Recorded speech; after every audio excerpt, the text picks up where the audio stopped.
आपका स्वागत है मेरे चैनल नॉलेज जोन में। यहाँ हम ग्रुप डी के रिगार्डिंग कुछ इंपॉर्टेंट फैक्ट पर बात करने वाले हैं। सबसे पहले तो सब लोगों के दिमाग में ये चल रहा है कि भाई ग्रुप डी का रिजल्ट कब तक आएगा। तो मुझे लगता है कि जैसा कि अभी रेलवे ने नोटिस जारी करा उसमें उन्होंने मेंशन किया है ग्रुप डी का रिजल्ट 24 तारीख तक आएगा। तो ये संभावना है कि ग्रुप डी का रिजल्ट 24 से पहले ही आएगा, 24 से पहले ही आएगा, इसकी 100% मैं गारंटी लेता हूँ। और हो सकता है तो रिज़ल्ट आपको 20 तारीख से साइट्स पर दिखना शुरू हो जाए। ठीक है, अब इसके बाद हम बात करते हैं कि भाई कट ऑफ क्या जाने वाला है, क्योंकि सबके मन में यही शंका है कि कट ऑफ जाएगा क्या जाएगा, हमारा सिलेक्शन होगा कि नहीं होगा। तो कट ऑफ के रिगार्डिंग अगर हम बात करें तो कट ऑफ के डिसाइडर बहुत सारे फैक्ट होते हैं। तो हम कट ऑफ डिसाइडर की बात करें तो देखिए, सबसे पहले हम बात करते हैं भाई जोन वाई वैकेंसी क्या है। तो आप सबको पता है कि लगभग सबसे ज़्यादा वैकेंसियाँ हैं जो ईस्टर्न रेलवे में है, लगभग 10,000 वैकेंसियाँ ईस्टर्न रेलवे के अंदर है, आपको दिख रही होंगी यहाँ पे। उसके बाद हम बात करें तो नॉर्थन रेलवे में 13,153 वैकेंसियाँ हैं। ठीक है, उसके बाद हम बात करें अगला तो अपना वेस्टर्न रेलवे में भी लगभग 10,000 प्लस वैकेंसियाँ हैं। तो ये ज़रूरी नहीं है कि जहाँ वैकेंसियाँ ज़्यादा वहाँ कट ऑफ कम जाएगा, या फिर जहाँ कट ऑफ ज़्यादा जाएगा वहाँ वैकेंसी कम है, ऐसा कुछ भी नहीं है। हमने एनटीपीसी में देखा है कि भाई बेंगलोर जोन में वैकेंसी अच्छी खासी थी, लेकिन वहाँ कट ऑफ माफ़ कीजिए, हाँ बेंगलोर में वैकेंसी अच्छी खासी थी और वहाँ कट ऑफ भी बहुत हाई चला गया। कट ऑफ वहाँ 84 गया, ओबीसी की बात कर रहा हूँ मैं। जबकि वहीं पास में मुंबई जो जोन है वहाँ कट ऑफ 67 के समथिंग गया।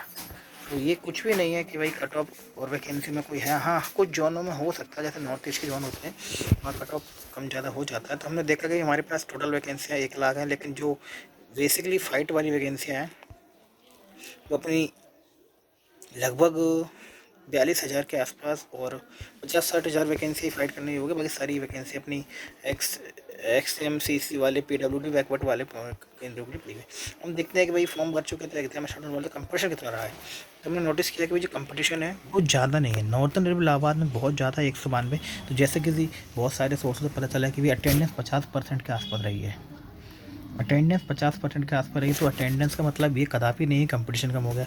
अटेंडेंस अगर 50% तो उसका मतलब ये है कि भाई जो प्रॉपर ग्रुप डी के लिए तैयार थे, सीरियस थे एग्ज़ाम देने के लिए, वो तो आए हैं ना। और बाकी अगर 1 और 1 का रेशो सिलेक्शन होना है भाई, 1 और 1 का रेशो सिलेक्शन होना, तो यहाँ अगर 50% अटेंडेंस है तो उसका मतलब ये नहीं कि कंपटीशन कम है। कंपटीशन तो अभी भी उतना ही है ना। देखते हैं भाई, सबसे ज़्यादा जो कंपटीशन था वो अपना नॉर्थन रेलवे इलाहाबाद जोन था, जो हमेशा से ही थोड़ा टफेस्ट जोन में आता है। उसके बाद हम देखें जयपुर है, बिलासपुर है, हाजीपुर है, गोरखपुर है, दिल्ली है। और हम और नीचे जाते हैं तो जो हमारा जोन है मुंबई, वेस्टर्न रेलवे मुंबई, सबसे कम कंपटीशन वहाँ पर है। लेकिन जैसा कि मैंने पहले कहा कि भाई 50% बच्चे आ रहे हैं, तो 46 का कंपटीशन है। तो ये भी बहुत ज़्यादा होता है किसी भी एग्ज़ाम की तैयारी करने वाले के लिए। ठीक है, ये कंपटीशन है, आपने देख लिया। 1,25,00,000 फॉर्म भरे थे और लगभग 1,03,000 वैकेंसियाँ थी, 92 इस पर थे। उसके बाद हम आगे बढ़े तो अभी आता है कि अभी कट ऑफ कम क्यों जाएगा। कट ऑफ कम क्यों जाएगा तो हम बात करते हैं पहले 2018 में जो ग्रुप डी की वैकेंसी आई थी, लगभग 63,907 वैकेंसियाँ थी। ठीक है, अगर हम देखें तो भाई पेपर वो समान इसलिए था क्योंकि मैं भी उस समय बिना तैयारी के एग्ज़ाम देने गया था। तो मेरा स्कोर उस समय 63 था बिना तैयारी के। तो मैं सो के उठ के एग्ज़ाम दे आया था। ठीक है, अब बात करें समान पेपर था, मतलब हर बच्चे के 60 से 65 एवरेज स्कोर आ रहे थे। ठीक है, हर बच्चे के 60 से 65 एवरेज स्कोर आ रहे थे। उसके बाद बात करें भाई विज्ञान बहुत समान था, बिल्कुल सही बात है। लूसेंट से जो बच्चा पढ़ता है वो साइंस ईजिली कर रहा था। ठीक है, और तीसरी हम बात करें भाई सीटें भी 63,000 थी, कंपेरिजन टू अभी 63 है। और उस समय अभी 100 का रेशो है, तो सीटें भी लगभग आपकी 37,000 से ज़्यादा हैं। और दूसरी बड़ी बात कि फॉर्म 1.5 करोड़ पड़े थे, वो इसलिए क्योंकि उसके पहले कोई इतनी बड़ी वैकेंसी आई नहीं थी, इसलिए फॉर्म 1.5 करोड़ पड़े थे। अब हम बात करें 2022 में क्या स्थिति थी। 2022 की स्थिति अगर हम तुलना करें तो स्थिति में बदलाव आया। बदलाव क्या है भाई, पेपर उच्च स्तर का हो गया। पेपर उच्च स्तर का मतलब अब बच्चे एक्यूरेसी वाले, जिसमें 100% एक्यूरेसी होती है, वो 40 से 50 क्वेश्चन ही थे।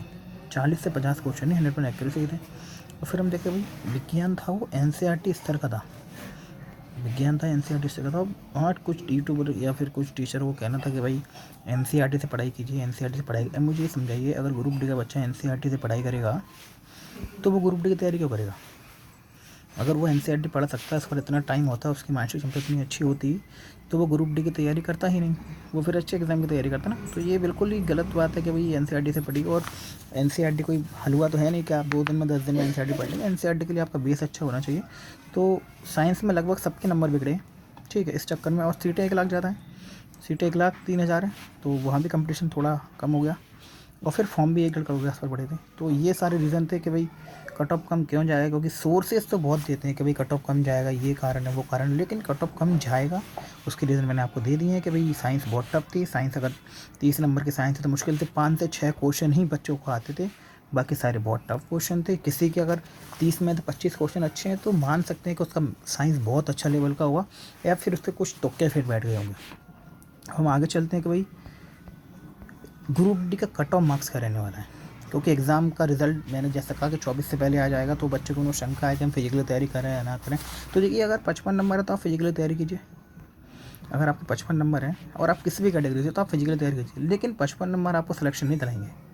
55 नंबर जैसे कि सबको पता है कि भाई अगर एग्ज़ाम होता है तो जो स्टार्टिंग कट ऑफ होता है और जो डॉक्यूमेंटेशन कट ऑफ होता है वो कहीं ना कहीं +3 से +5 चलता है, कहीं ना कहीं +3 से +5 चलता है। तो इसके रिगार्डिंग मैंने जो कट ऑफ डिसाइड किया है वो भले ही आप लोगों को सही ना लगे, आपको गलत लगे, लेकिन मेरे अकॉर्डिंग कट ऑफ यही जाने वाला है। ये वो कट ऑफ है जो आपको सिलेक्शन दिला देगा, आपकी किसी भी जॉन में 1 सीट पक्की कर देगा। कट ऑफ ये जो मैंने डिसाइड किया है, मेरे हिसाब से जो कट ऑफ बना है भाई, अगर आप यूआर से आते हैं तो आपका 60 cut off normal zone, green zone जो कम कंपटीशन वाला जोन है, वहाँ आप फाइनल आ जाएंगे डीवी के लिए, डॉक्यूमेंट वेरिफिकेशन फाइनल आ जाएंगे। 65 वो है जो आपके हार्ड जोन है, और ये आपके फाइनल स्कोर है, ये आपके रॉ मार्क्स नहीं है, ये आपके आफ्टर नॉर्मलाइजेशन का स्कोर है, आफ्टर नॉर्मलाइजेशन का स्कोर है। अगर आपके इतने स्कोर आ रहे हैं और आप यूआर कैटेगरी से हैं तो आप ग्रीन जोन से 60 नंबर और रेड जोन से 65 नंबर पर आप सेव हैं। वही बात करें हम यूआर की, तो यूआर का जो कट ऑफ जाने वाला है वो यूआर का हो गया, ईडब्ल्यूएस का कट ऑफ 60 जाएगा, ग्रीन जोन का 62 नंबर जाएगा लगभग हार्ड जोन का। ओबीसी की बात करें तो 60-62 इतना ही रहने वाला है, क्योंकि ओबीसी में ज़्यादा डिफरेंस होता नहीं है। एससी का कट ऑफ बात करें तो 57-60 को जा सकता है, और एसटी का कट ऑफ 50 से 55 के जा सकता है। यही कट ऑफ जाने वाला है, आप देख लीजिएगा। आप किसी भी जोन से आप इसी कट ऑफ में वेरी करेंगे। अगर आपका नॉर्मल स्कोर इतना आ रहा है, फाइनल स्कोर इतना आ जाता है, नॉर्मलाइज स्कोर इतना आ जाएगा, तो आप कलेक्शन बिल्कुल तैयार रहिए। और आप इससे अगर 2-3 नंबर भी कम है, 2-3 नंबर अगर आप इससे कम है, तब भी आप एग्ज़ाम की तैयारी करते रहें, फिजिकल की तैयारी करते रहें, क्योंकि कुछ बच्चे ऐसे जेडी की तैयारी कर रहे हैं तो उनके लिए बहुत अच्छा अपॉर्चुनिटी है। तो यही कट ऑफ जाने वाला है। कट ऑफ के रिगार्डिंग मैं बता चुका हूँ, और कट ऑफ का जो रिजल्ट है वो 20 तारीख से पहले ही रिजल्ट मुझे लग रहा है कि देखने को मिलेगा, क्योंकि आज आपने देखा कि साइट पे अपडेट भी आया है। साइट पे अपडेट का जो वर्जन है वो 15.0 हो गया है। तो ये रीज़न है कि अपडेट आया है, लेकिन अब मैं आपको बताऊँ कि जो 14.0 वाला वर्जन था, ये एसएससी सीजीएल की आंसर की का वर्जन हो चुका है। अगर आप एसएससी सीजीएल का मेरे लिंक जो पुरानी वीडियो में अपलोड किया है मैंने, अगर आप उसको देखेंगे तो उसका वर्जन अब एसएससी सीजीएल की जो आंसर की आने वाली है, एसएससी सीजीएल की जो आंसर की शायद 2-3 दिन में जारी हो जाएगी, उसका वर्जन हो चुका है 14.0.40, जो पहले ग्रुप डी की रिजल्ट का वर्जन था। तो इस चक्कर में आज रिजल्ट का वर्जन भी चेंज कर दिया है। और अगर आप सबको मेरी ये वीडियो अच्छी लगी है, कुछ लगा है कि हाँ भाई कुछ मैंने ऐसा बताया जो सही है, तो प्लीज़ मेरे चैनल को आप लाइक कीजिए, सब्सक्राइब कीजिए और शेयर कीजिए। धन्यवाद। कुछ अगली वीडियो लेकर आऊँगा, तब तक के लिए नमस्कार, जय हिंद।